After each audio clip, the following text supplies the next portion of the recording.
Ему было чуть за 30, когда он приехал в Лондон из Австралии, где жил с матерью. Приехал на недельку, да так и остался. Обычная история: потерял документы, а работы так и не нашел, перебивался случайными заработками, создал группу, но пробиться не получилось. Вышло так, что единственным верным другом стал героин. Эта дружба чуть не стоила Джиму жизни, тормознуть удалось уже на самом краю. Разумеется, во всем было виновато тяжелое детство, хотя когда тебе за 30 уже нет разницы, кто виноват, начинаешь смутно догадываться, что всю эту кашу заварил сам. Мама Джеймса объехала полмира в поисках себя, жила то там, то здесь, нигде не задерживаясь надолго. Сына в этих странствиях она потеряла, угрюмый подросток с чудовищным акцентом становился изгоем в каждой новой школе.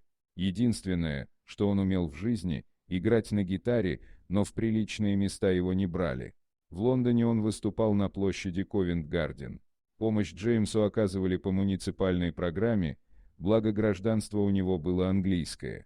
Муниципалитет и жилье предоставил, крохотную квартирку на окраине Лондона, бедный квартал, грязно, лампочка в подъезде не горит, но впервые свое гнездо.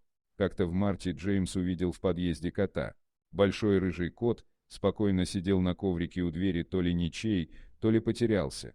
На следующий день кот был на том же месте. Худой, в шерсти проплешины. «Куда мне кота?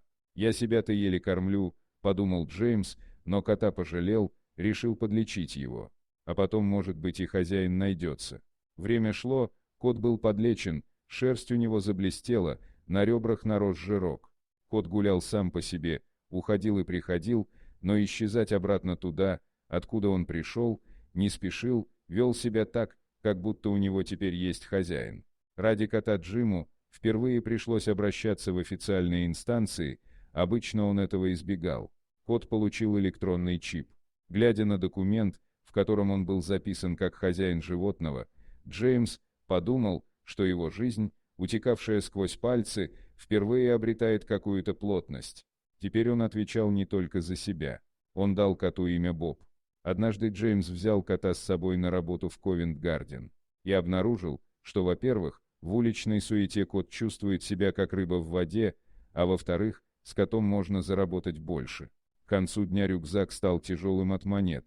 Небывалую выручку Джим по-братски разделил с компаньоном, коту купил хорошей еды, а себя покормил в ресторане. Продажа журнала могла бы стать для Джеймса первой ступенькой в карьерной лестнице, но он хорошо понимал, что этот шаг невозможен, пока он окончательно не вылечится от наркозависимости. Все это время Джеймс принимал метадон, лечился по программе заместительной терапии. В России это запрещено, то есть вместо одного наркотика он официально получал другой. Принимая таблетки, Джеймс мог заниматься своими делами, не боясь, что начнется ломка. Но метадон был бомбой с часовым механизмом, схему и время приема нарушать было нельзя. Таков первый этап программы. Если человек выражал желание окончательно порвать с наркотиками, нужно было договориться с врачом, чтобы постепенно менять схему. Кульминацией становились 2 суток, которые нужно было провести без таблеток. Джеймс очень боялся ломки, но решающим аргументом стал кот. Кроме Джеймса некому было его кормить. Кот помог и продержаться. Он, как сиделка, провел с ним 2 ужасных суток. Джим бредил, дрожал и метался в кошмарах, а кот мурлыкал и успокаивал, вроде как держал за руку, ближе кота никого не нашлось. Спасибо за просмотр, подписывайтесь на канал, где вы найдете еще много интересного, а также ставьте лайки и пишите комментарии, что думаете по поводу этой истории.